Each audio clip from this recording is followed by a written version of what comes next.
welcome everyone. My name is Charlene Margot, and I am founder of the Parent Education Series, now in its 19th season, and nonprofit The Parent Venture. We have a very special evening with you all tonight because we're welcoming again Frank Bruni, author of the new book, The Age of Grievance. Frank has actually been a part of this program a couple times before, once when we were in person in a performing arts center at Menlo Atherton High School, and once virtually. Please join me in a really warm welcome, everybody, for Alice Kleeman and Frank Bruni. Take it away, Alice. Oh, thank you, Charlene. And a big thank you to the Parent Venture because the Parent Venture offers a series of talks like this and very different from this. And it just amazes me that they always offer them for free. So I like to encourage people to make a donation to the Parent Venture, and I thank Charlene.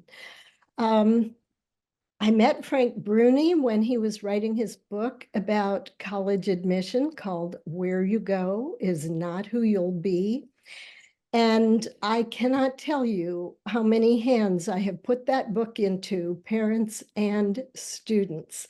And then when Frank started becoming a professor at Duke, all the while still writing for the New York Times, we had Frank back on this forum to talk about the college experience and how students could get the most out of it. If that interests you, I bet there's a video of it in the library.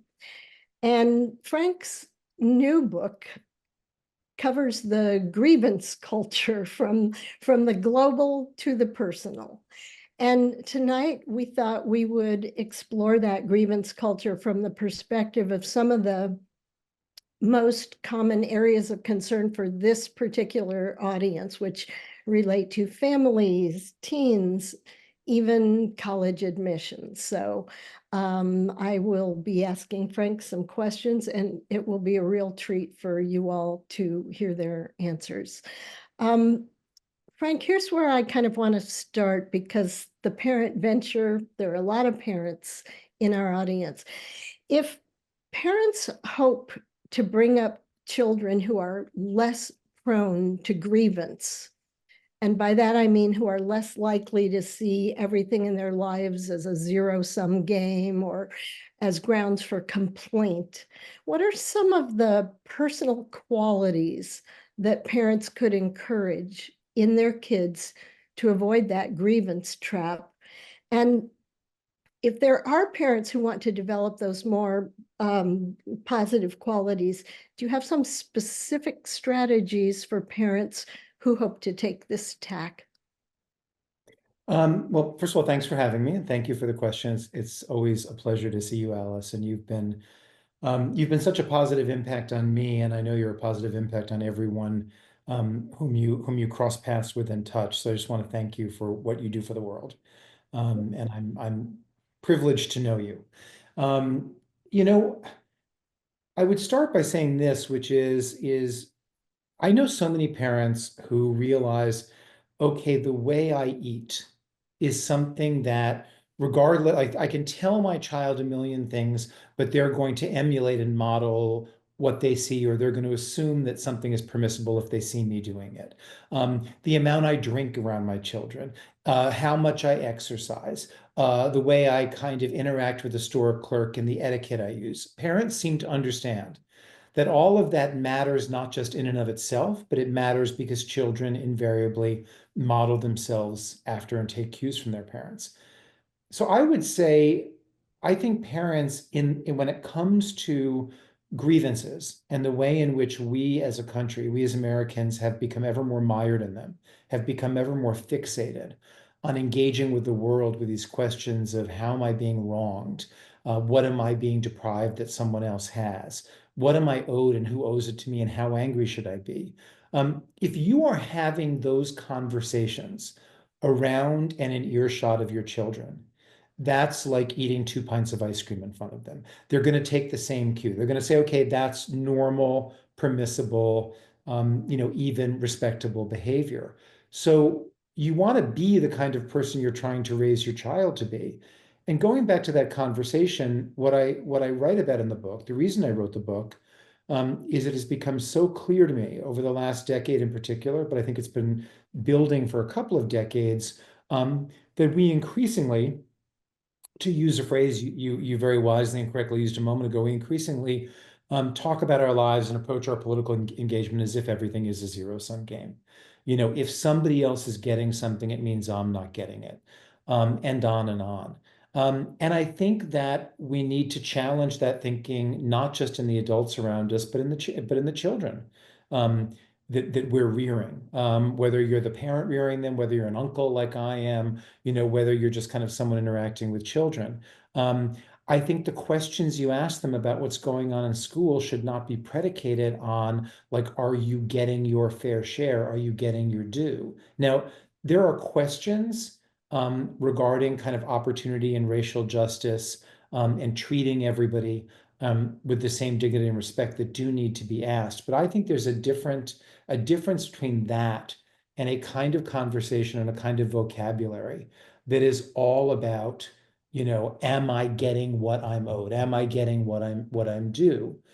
I would also encourage parents not to promote having their kids, I'm sorry, I'm getting tangled in my words here a little bit, but not to see everything through just a couple of lenses, right? We have, and I write about this extensively in the book, we still struggle with rampant and impermissible racism in our society. And same thing goes for sexism, and same thing goes for homophobia. But we need to be careful about calling those things out when they're clearly at play, and not calling them out because they're the lenses and the refrains that we use for everything. And I'll give you a really good, tidy example of this that I use in the book. When Brittany Griner was imprisoned in Russia, which was a horrific and unjust thing, when she was charged with a much trumped up, like carrying drugs into Russia charge, and she spent almost a year in a Russian prison. As that went on, I began to see commentary on the left saying that she was not getting our attention, she was languishing, and she was not getting an adequate effort from the Biden administration because she's Black, a woman, and gay, right? I read and knew more about Brittany Griner's situation than about any political prisoner over the last 10 years. She was getting gobs of attention. Yes, we needed to get her out of there as fast as possible, but there were other political prisoners who'd been there for many years who I only learned about because of the coverage of Brittany Griner. She wasn't getting that attention because she was Black, a woman, or a lesbian. She was getting it because she was a celebrity. But if you then come in as a merchant of grievance and you say, she's suffering because she's Black, female, and lesbian, you've invited all of those people who want to tune out the conversation about racial justice and homophobia and sexism, the kind of people who want to dismiss everybody they disagree with as an alarmist. You've just eroded your own credibility, and you've given them munition to essentially resist changes and conversations in society that we need to have. So be alert to that at home. Don't let your children cavalierly and casually and indiscriminately apply labels to what they see in the world without asking them, is that really what's going on? Do the facts align with that complaint? That question you just asked, is that really what's going on? It seems like a really important question that should be asked in households really frequently, to zero in on what really matters. We as a country, and this happens in flamboyant ways and in subtle ones, but we as a country are, I think, traveling farther and farther away from truth. Um, and the flamboyant examples of that are conspiracy theories, but it's also true when you see the entire world only in terms of taxonomies, only in terms of categories. It's a too easy, reductive, and simplistic way to view the world. And when you get reductive and simplistic enough, you are living as much in fiction as you are in fact. It's something we could all examine in ourselves and call ourselves out when we're about to do it. Well, here on the San Francisco Peninsula, we live in communities with highly accentuated differences between the haves and the have-nots. And right around here, even the extreme have everythings and the have virtually nothings. Yeah. In this context, do you have any ideas about how families can cultivate understanding and perspective on such wildly varying lives or lifestyles, if you want to call them that, with the inequalities visible on an absolutely everyday basis to our young people as they grow up here? It's hard to answer that question without inserting and essentially without giving an answer that reflects some of my own priorities and political values. So I just want to own that. You're asking me a question that doesn't have an objective answer that everyone would agree on, right? Um, but I see, and here I don't think I'm talking about your school. But I may be talking about certainly many of the schools into which Silicon Valley parents tuck their children. Um, I think that the desire to coddle your child, to make sure your child has the best of everything, to make sure your child is on what you believe to be the surest track to success, or as we've talked about in the past, to the Ivies, et cetera, that often leads you to forget about something that I think is more valuable, which is making sure your child actually is a citizen of the real world and understands the breadth and the diversity of the real world. And I would say to parents, when you are trying to make sure, if you are lucky enough, to be able to do this, to have the means, the affluence, um, as you're kind of trying to make sure your child has the creme de la creme of everything, pause and ask yourself if there isn't a cost to that, and if that isn't, and if in the course of doing that, you may be inadvertently, or rather without paying attention to it, putting them in such a narrow band of society with so few portals to the rest of society that you're essentially, without meaning to, raising someone who's inevitably going to lack the kind of sensitivity and empathy that you would want in them if you kind of paused and thought about it, and that we all want in our fellow human beings. And it's not that you've tried to cut them off from that, but sometimes when you're trying to do best by your child, I'm not sure you're doing best at all, because you're leaving a whole bunch of other concerns and consequences out of your field of view. Does that make sense? It makes sense, but I'm wondering how parents can do that without an extremely self-conscious attempt. How could that happen more naturally, do you think? Oh, I mean, there are a lot of ways, and there's a kind of bridge between this and some stuff I talk about late in the book about ways in which we can design cities, things we can choose to invest in and not invest in, national service, et cetera, right? You can, where you put your child in school, the activities you surround that school day with, or the enrichment opportunities you seek, on and on, you can do your best to put your child in arenas, in not in enclaves, but in places where your child is going to meet not only people who are from the same socioeconomic background, and often from the same sort of ethnic or racial background, but where they're going to be standing at the crossroads of life. And we have more awareness of how other people live, and we have more empathy for what other people go through when we're pulled outside of ourselves, and when we're shown that these people exist and we talk to them.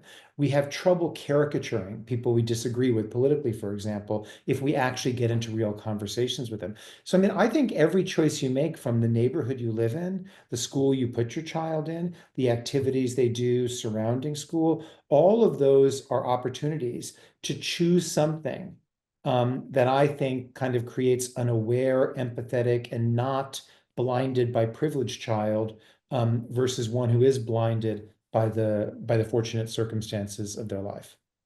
And I'm sure you can supplement that by those dinner table conversations too, by the questions that you ask about their experiences, And you kind of If I can interject, I don't want to forget to say this. There's something else you can do that's very important, right?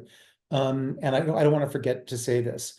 I have been struck at Duke when I talk to my students, and I talk to them about this all the time. When I talk to them about their social media feeds, their information feeds, what those are and how they came to be, they really quickly, if you lead them into this conversation, they very quickly become aware in a way that they're not until you ask them to think about it. They become aware of how homogeneous their social media universe is, their information feeds, all of that. And if you ask them to pause and think about it, many of them realize, oh, they didn't mean for that to happen. You know, they followed a few people, they friended a few people, they liked a few things, the algorithms kicked in, and nobody ever asked them to pause and think about whether their online universe, which happens in that way, is aligned with their values and aligned with anything they intended, right? College is too late to have those conversations. Schools, I think, are starting to and can have those conversations, but schools also have to teach math and English and all this other stuff. And those conversations should be had from an early moment around the dinner table. What does your online universe look like? Who are you following? What are you following? Why? And here's how you might do that in a more conscious and considered way if you want to be this kind of person, if you want to be truly informed, if you want to understand many different kinds of people around you and not just everyone who's a carbon copy of your three best friends. I'm going to use what you just said to do something totally wild and change the order of my questions, because there's a good segue that you just provided into another question. But before I do that, I also want to say that early on I had said, there's some pretty heavy stuff in your book, but you reminded me when you were talking about the cities and what we value, that at least by the end of the book, you have some really great solutions that can mean something to all of us. And I felt heartened about those. But you were just talking about the social media. So in your book, you talk about the impact of social media on adolescents. And I'm going to read a quote from your book for you to respond to. You tell us the negative effect of social media's lacquered scenes on adolescents and teenagers' mental health has been established, and it takes a toll on our civic health. And you also note a teenager on Facebook, Instagram, or TikTok creates content that's aimed at eliciting a positive reaction, likes, shares, from as big an audience as possible. And then it monitors the odometer of approval, feeling little jolts of pride as the numbers climb. Can you elaborate a little bit on some of the ways this toll on our civic health accentuates the grievance culture? And how could parents, families, and schools mitigate this impact? I know that's a really big question, but you were hinting at it by talking about the social media. And I'll also mention that questions from the audience are coming in on the Q&A. And after you and I go through this, we will address them. Yeah, so I mean, I'll just make a few points about social media because, as you said, it's a huge topic and all that. I mean, listen, this is on the front burner right now. One of my friends, whose name will be familiar to probably almost everyone watching this because he has a monster big book right now, Jonathan Haidt. I mean, he's not the only one saying this, many others have, but he's essentially leading what he wants to be a social movement to severely restrict smartphones in schools. And that's not just about the smartphones, it's about what children do with those smartphones, right? And hand in glove with that is a push, which he supports, that we begin to have a minimum age for engaging in social media. And the weird thing is we're actually technologically at a point where it seems like, well, how would you ever enforce that? We're getting near a point where facial recognition software could essentially be something akin to an imperfect, here's my photo ID, right? So I think for starters, we can keep social media, because of all of its corrosive effects, we can keep it away from children a little bit longer than we have. I mean, the way in which it fuels grievance, what you mentioned a phrase from the book, lacquered images. If you believe that what you're seeing posted on Instagram and Facebook and whatever else, I'm always not, or TikTok, if you believe that is an accurate portrait of people's lives, then you think everybody always just got the most amazing deal on a $500 pair of pumps. You think that everybody is always at a wedding in the Caribbean with the sun setting and the sunlight going perfectly through a champagne flute, right? Um, Social media, because so many people use it essentially as a fake brag about the wondrousness of their lives, it becomes a really powerful engine for envy. It convinces you that everybody else is having a better time, a better life, access to better things than you are. And what are you going to do? You're going to slip into a funk and you're going to stew about that. You're going to get angry. You're going to feel alienated. Those are the emotions at the core of our grievance culture. And we have to find ways, and one way is to kind of keep I think young people away from social media until they're maybe a little bit more mature and can recognize this and can see this for themselves. We have to make sure they know that that is not a real world that they're seeing there, right? Um, and hand in glove with that is we have developed a service economy that is so tiered, and that every experience we have, we can buy so many different versions of it based on our level of privilege or affluence. And then those things get flaunted on social media. Look at a Taylor Swift concert. I write about this in the book. When I was a teenager, there were like 3 or 4 different prices and 3 or 4 different sections in the concert arena, right? And the way you got a great seat was not necessarily to shell out $5,000 or $10,000. It was to, like what I did when I got 8th row seats to the rock band Queen. It was to go out at 3 in the morning with a sleeping bag and camp out at the box office so you were the first one in line when tickets went on sale, right? Um, I never thought of that as egalitarian, but compared to today, it actually is. I mean, now where you're sitting at a Taylor Swift concert is an advertisement of how much money you and your family had to throw at the problem. And then what do? If you're in the first 15 rows, you immediately start taking every picture you can and putting it on every social media platform that you have access to, so everybody sees just how fabulous your life is. Again, such a corrosive and potent engine of envy. An engine of envy. I'm seeing some great questions coming in. So, but my next question for you is, as our community prepares to send our kids off to college or just into the adult world in general, how can we prepare them for some of the issues that await them? And the examples I think of are trigger warnings and microaggressions and safe spaces, all of which seem to me to relate to the age of grievance, other newish cultural experience that they might not have faced quite as directly in high school. I imagine your answer will be informed somewhat by what you see at Duke, but is there a way we should be preparing them for this? Yeah, I think very much so. And here again, this is just my viewpoint. Um, but I think we should be telling them not to get invested in and demand trigger warnings, not to get overly invested in and demand safe spaces.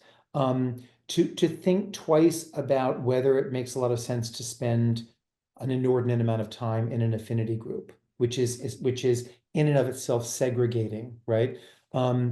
Etc.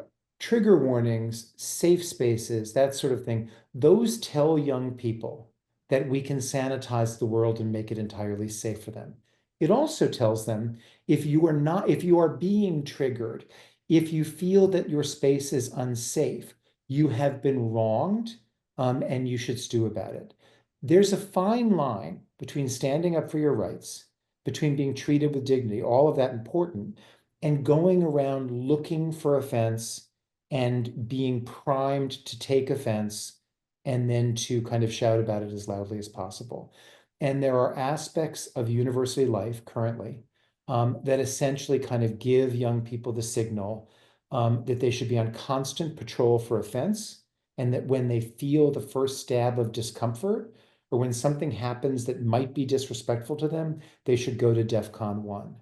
We should not be pointing them in that direction, and we should be actually be asking them to be cool-headed, not hot-headed about all of the good things, bad things, and in between things that are going to happen to them in college.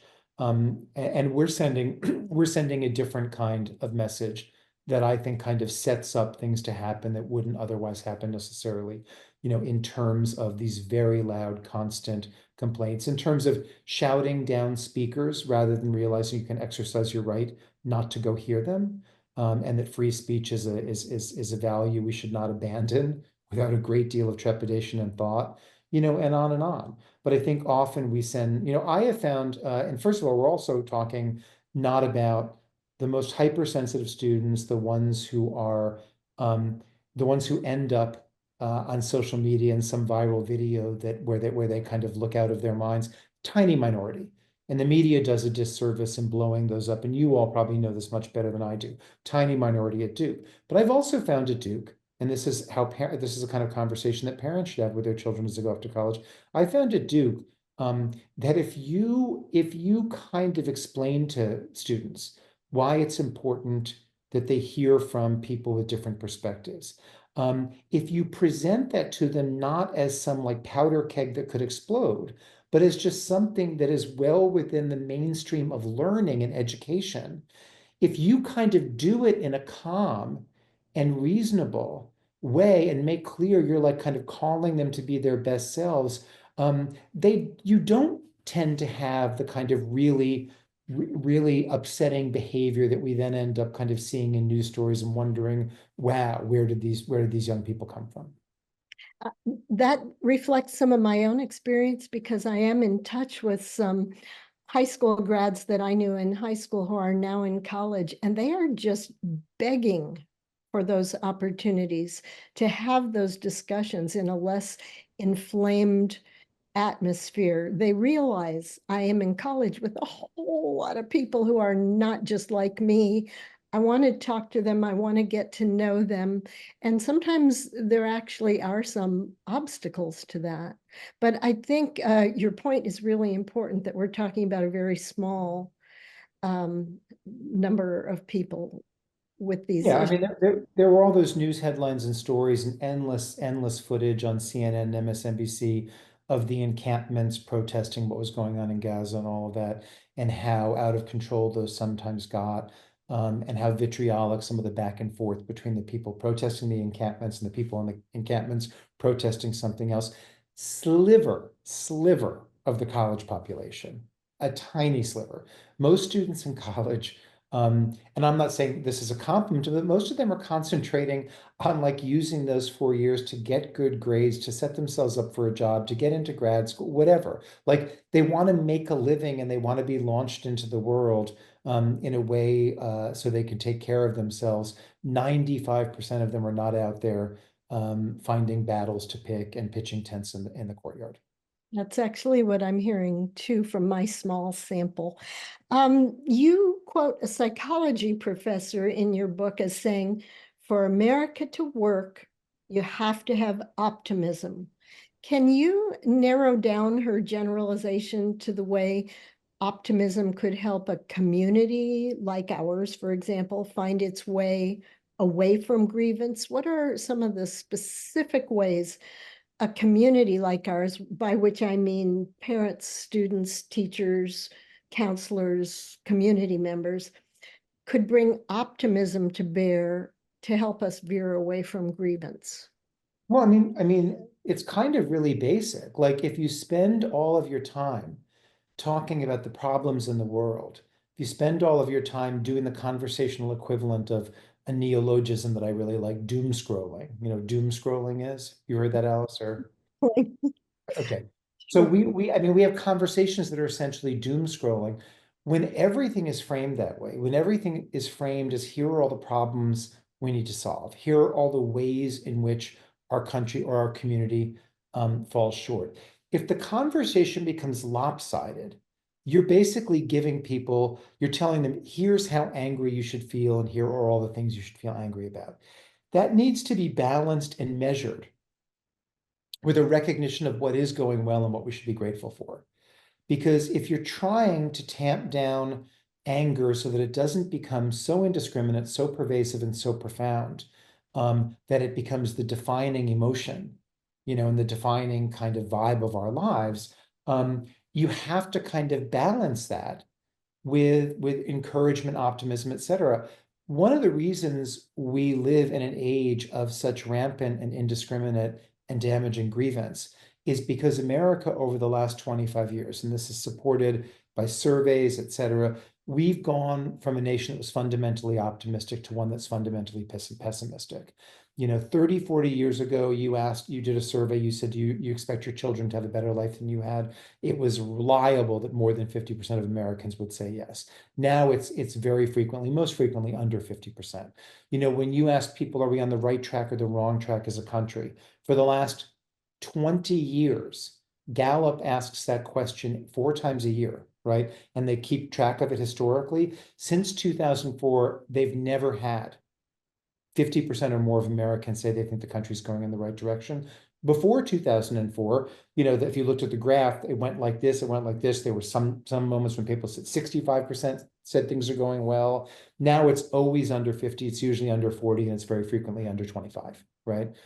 If you don't believe that tomorrow might be brighter than today, if you don't believe that the pie, to use a metaphor or word that economists like to use, if you don't believe that the pie is growing or can grow, you become much more possessive and petty about the piece of it you have. And you invariably believe that if somebody else's piece is growing, yours must ipso facto be shrinking, right? And you then begin to see yourself as in competition rather than collaboration with your fellow citizen. It's the same thing on the community level. If you believe that there is this scarce, finite bit of resources, that it's not nearly enough, and that what's going on is a fight to see who can get it, and if you view it that way, as groups pitted against one another, rather than emphasizing the civic good, the overall good, the common good, you're going to have problems. So we have to have conversations that emphasize not just individual good, but the common good, and conversations that leaven discussion of all that's wrong with recognition of all that's right. I really had no intention of bringing electoral politics into this discussion, but I have to say, given what you've just said, that the people who are having trouble with Kamala Harris because she laughs and smiles a lot, and people talk about her bringing joy back in, that sounds a little bit like something that you are saying, that something needs to leaven or balance the doom scrolling, and yet here it is, sometimes being made political. But I'll leave that aside for the moment. But is that kind of related to what you're Well, thinking? it's interesting. Kamala Harris is in that sense Reagan-esque, right? When people talk about Ronald Reagan's political genius, and I bring that in because we're making observations that I don't think are partisan. Ronald Reagan, obviously Republican, Kamala Harris, a Democrat. When people analyze what they, when they analyze Ronald Reagan's political genius and why he was so successful, they talk about his ability to kind of radiate joy, or they talked about it then, and how he was optimism incarnate. He was optimism distilled. Um, and that was viewed as political gold. It's interesting and an indication of grievance culture that over the last kind of 10, 15 years, we haven't talked about that as being absolute, like political gold in the same way. We have a lot of we have a lot of politicians on both sides of the aisle competing to stir up the most anger because that's being seen as the most precious and useful currency, right? I think what we're seeing in real time in this election is very interesting, taking one's partisan inclinations out of the equation. If you just kind of listen to them, Donald Trump's strategy is to tell people how terrible the country is, American carnage. We need to make America great again because it's not at all great right now. And she has decided up until now, since, for the last month and a half. We'll see if it lasts for the next month and a half. She has decided to take a much different emotional tack. And it's the emotional tack that Ronald Reagan took decades ago. And we will find out. I mean, who wins in this election will be affected by and will illuminate many different things. But one thing it may tell us is whether there still is room for that more joyful, optimistic approach in American politics, or whether it's so out of sync with whatever has happened to us emotionally and psychologically that it's a dead end. It will be interesting to see. Well, to take a different tack, my experience with students applying to college is that many families consider college admission to be a zero-sum game, which it is not. But that pits individual students directly against one another for that spot. And the reality is, of course, that the vast majority of colleges admit the vast majority of applicants, but focus still remains on the very few highly selective colleges, as if they were the only places that a student could go to have a worthwhile life. I have spent my entire career trying to make a dent in this unfortunate way of thinking, and you did the same in your wonderful book, Where You Go Is Not Who You'll Be. College admission is rife with grievance. How would you like us to consider changing the narrative? Well, I mean, the way to change that narrative is for more people to be having the conversation that you've been having with your students, what you've been trying to do, and for more people to kind of have the kind of conversation that, with a lot of help from you, I hopefully conducted and encouraged in that book. If we're being really honest, Stanford is a zero-sum game. Duke is a zero-sum game. Harvard, zero-sum game. You said correctly, college is not a zero-sum game, because if you are willing to accept what you and I believe to be true, that you can get a phenomenal education at any number of colleges and universities, including those that admit over 50% of their student body. And if you're willing to consider that and actually look at some of the ways in which that can lead you to an even better education, then you don't see college as a zero-sum game. Then you're not sitting there studying how many from this group were admitted, how many from that group. Now that the Supreme Court has said X, what does it mean for Y? You're not playing that game, and you're not emotionally wrapped up in it if you've been liberated from the very, very flawed and just self-defeating and cruel belief that only those schools that accept fewer than 15% or fewer than 10%, or God help us now, fewer than 5% in some cases, you only get drawn into that if you buy hook, line, and sinker the idea that those are the amulets for a perfect life and anything else is a curse you're going to have to overcome. So we need more Alice Klemens, and we need more books like the one I wrote. And I'm not touting my book. There are probably better ones on this Out of subject. way. It's so excellent. And any family. But I mean, I will never, I've written memoirs that were extremely self-referential, et cetera. I will never write a book I feel as good about as that one. Because, and you know this better than I, we have seen that thinking, which leaves so many kids feeling so dejected and desperate. We've seen that thinking persist. And I feel very emotionally conflicted about the fact that I'm teaching at a school with a 6% acceptance rate, but I will tell you that because you've got a lot of parents here whose kids are still going to go through the college admission process. I have some extraordinary students, and I enjoy teaching, and I feel privileged to teach many of them, and I'm delighted if I have any kind of good impact on their lives. But as someone teaching at a school with a 6% acceptance rate, I believe more than ever in the crazy, nonsensical lottery of that admissions process, right? I have extraordinary students. I have much less extraordinary students. I know young people who dazzle me more than some of the students in my classroom, if dazzle is even something that can be quantified. It is clear to me that these students in my classroom at Duke are not the objective best 6% out there. They're just the people who, for whatever reasons, happened to fit into what Duke thought it wanted and thought it saw in their applications at a given moment in time. And so young people and their parents need to believe, because it's true, that what happens when those notices go out early at the end of the year or regular season, March and April, when those notices, that is not any sort of jury verdict on your child's achievement or your child's potential. It is so removed from that that to give it too much weight is just, it's madness. Thank you for your words of sanity. And it occurs to me to mention, if you are all enjoying Frank's words of sanity, I just love the email through the New York Times that Frank sends out every Thursday. It's something to look forward to, and maybe we can even find a way to put in the somewhere in the a link to how to get that email, or later we can provide that. But I this can is tell you right now if that's helpful or whatever. Yeah. oh, tell it, tell. If you just go to nytimes.com and then you put, what is that, a forward slash? Yeah, forward slash, and you put Bruni letter.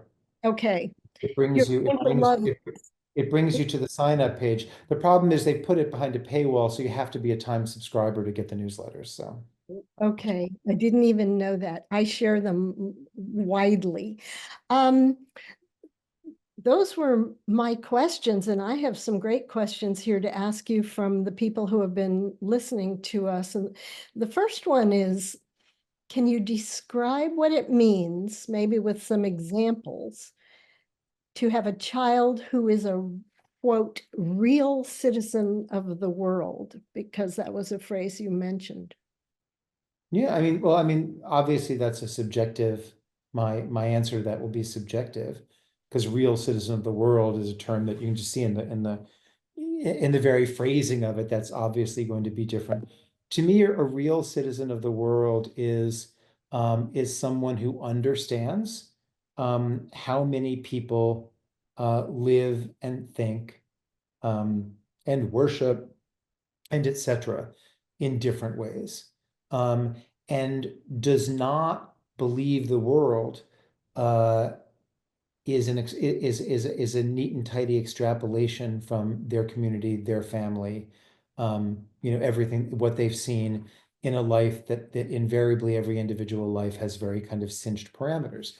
So a real citizen of the world is somebody who understands the complexity of the world, who has the humility to understand that one way of doing things isn't necessarily the only right way, and who's someone who just kind of doesn't expect that most people will to some extent mirror him, her, or them, but that the world is a much, much bigger place than that. Um, and much of it is kind of unknowable. I mean, it's really kind of about, at the end of the book, I kind of write a long paean to humility. And I think a real citizen of the world is someone who I think is someone who's humble in all those ways that I described that. It's someone who does not have the solipsism or the narcissism or the arrogance to believe that he, she, or they are living the most right way, and that most people in the world actually do or should live that way. That's hard. That's hard to do. That's hard to be. That's hard to convey to others. But an interesting way that it is conveyed comes out here in another question, because someone who has said this has been a great discussion asks if gratitude and showing it in front of your children and sharing in it, making it a regular practice, is a good way to offset grievance. And I'll just mention here that the common application, which so many of our seniors use to apply to colleges, added a question just a few years ago in its options for student essays, for students to write about gratitude or something that's happened to them that they really appreciate. And I have to say that the responses I read to that particular prompt are so heartening. So you must probably agree with this person who may be a parent about showing gratitude. Oh yeah, of course I do. I mean, when we were talking just moments ago about what should happen at the community level, um, and I said that as one is having conversations about all the problems that need solving in the community and all the ways in which the community is falling short, that needs to be kind of balanced and leavened with what's going right. Well, what am I talking about there? I'm talking about gratitude. I'm talking about realizing that for all of the shortfalls in a life, there are also kind of mini bounties, right? And that's so important, A, because it brings us, I think, closer to the truth, but it's also so important because it sets you up not to go through the world and through life merely angry, but to have a sort of kind of healthy emotional complexion where you can get worked up to a reasonable degree about those things that require that and that demand some kind of passion and fire, but you don't let that consume you and be indiscriminate, a word I know I've used a lot tonight. Um, I think a lot about gratitude because I'm not hawking my writings, wherever, but my book before this one, The Beauty of Dusk, was about a stroke I had, and the fact that it destroyed the vision in my right eye. So I have monocular vision now. I see only out of my left eye. And when you have that sort of stroke, it tells you that there's a 20% chance it will happen in the other eye. And so I know as I'm sitting here talking to you all, I live with a 20% risk of going blind. Now, the odds are in my favor, but those are pretty big stakes. And when this all happened to me in late 2017, when I was making sense of it and figuring out how to not be undone by it, how to not, get too frantic about it, get too down about it. One of the main things I found myself doing in a way that I said, why have I not been doing this my whole life? Is I really sat with, okay, here's what may be taken away from me. Here's what has been taken away. Here's what I can still do. And why wouldn't I spend as much time thinking about that? So I can't type as quickly as I once did because of my compromised vision. I create typos I never used to create before because of my compromised vision. Takes me a little longer to write the books I write and do the journalism I do. I could focus on that, or I could focus on the fact like, holy shit, publishers want to publish my books. There are people out there who buy my books. The New York Times is publishing my articles. For me to look at the whole of that and feel deprived and pissed off about what I've lost is ridiculous because I still have so much. And so I think a lot about gratitude. And I think gratitude, I could have written a last chapter about humility as the antidote to grievance, which I did. I think I could have just used some of the same stuff, some different nomenclature. You could say gratitude is the antidote to grievance. And you know what's the greatest thing about that is every single one of us can do that. Mm-hmm. There isn't anyone among us who cannot at least make a good effort at taking that perspective. Well, on a more nitty-gritty level, one of our viewers wants to know if you see capitalism as part of the issue, meaning the hyper focus on economic growth and the emphasis on consumption that people have internalized, where it influences personal choices, parenting choices, leads to conspicuous consumption. Is capitalism a big part of this grievance culture? I think capitalism unrestrained, capitalism unregulated, capitalism on steroids is a big part of it. But my feeling about capitalism, again, these are subjective, is sort of like my feelings about democracy. It's a terrible system except for all the others, or not really a terrible, but it's an incredibly flawed system and better than all of the others. I believe in capitalism. I believe that and this is kind of the story of US politics to a large degree. I believe the ongoing challenge for us, and we do it better and worse at different times, and so many of our political disagreements come back to this, is how do you use capitalism for what it's worth, which is growth and prosperity that, depending on how it's administered, can really lift a lot of boats. How do you encourage how do you encourage capitalism so that you reap the fruits of it, and yet regulate it, restrain it, govern it, so that it doesn't get out of control and you don't end up with, for example, present day being a perfect illustration of this, so you don't end up with such galling disparities of wealth that there's no way you're not going to have enormous resentment grow and flourish and thrive in those disparities. So capitalism needs to be done carefully and right, or it is definitely one of the main thoroughfares toward grievance, but the solution is not to abandon it. We don't Right. have, when I look at recent history, I don't see a lot of examples of different systems that brought affluence to as many people. We talk and we need to, and it's vital, about hunger in this country, about child poverty in this country. I quote this in the book, but President Obama, in his last year in office, when we were also talking about this stuff, and it was all as present then as it is today, he kind of was taking the long view. He was about to, and he said, if you were going to choose any point in history to be alive, you would choose now. And if you were going to choose any country to be alive in, it would be the US. And the point he was making is for all the ways in which we fall short, this is one of the most stable and affluent and sometimes even fair countries. And we're doing diversity at a scale and of a breadth that other countries haven't tried. So this kind of ties back to gratitude. We have a lot to be thankful for and a lot we've done right, and we need to keep that in mind. And one of the things that we've done right, I think, is capitalism, having it, not the way we've administered it necessarily.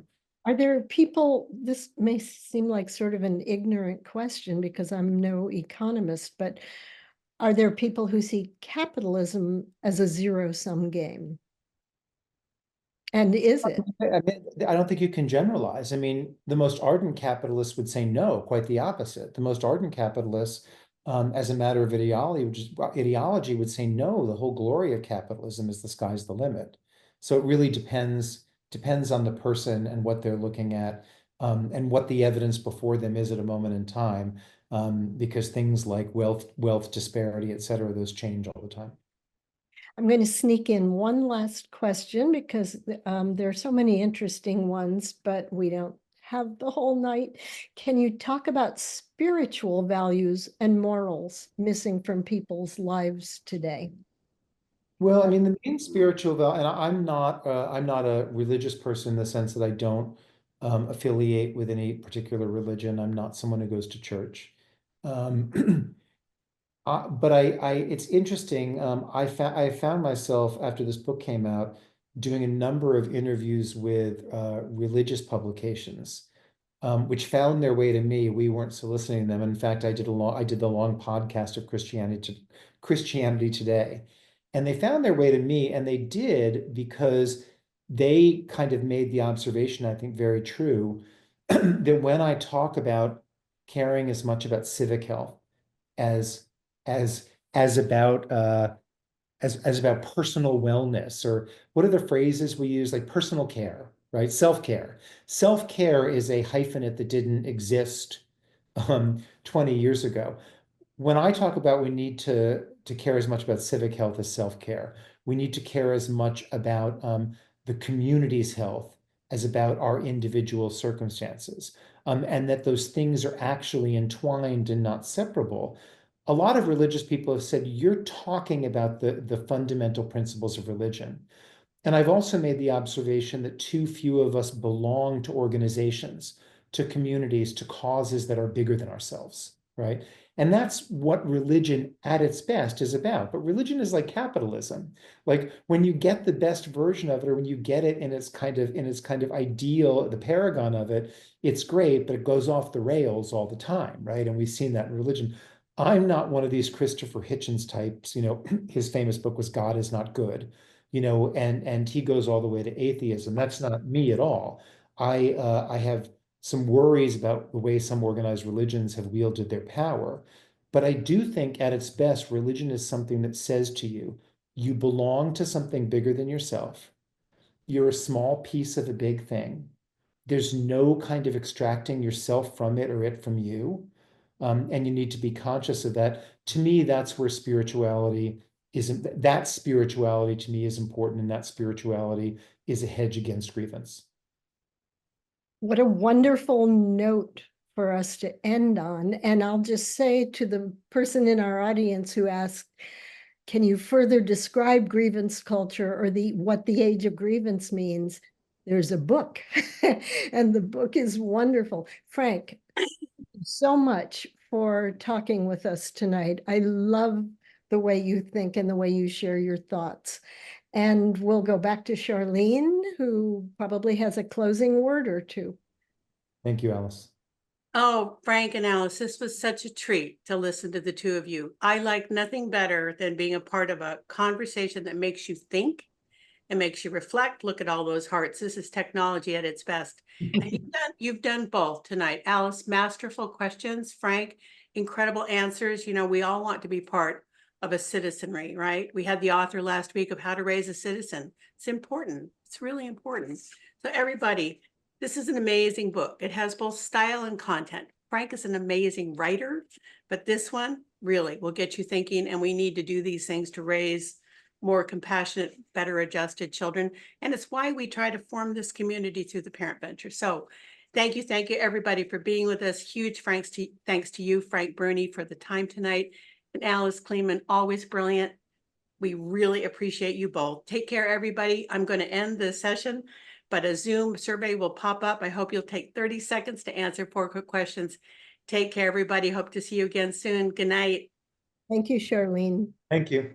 Thank Thanks you. so much. Bye-bye, everybody.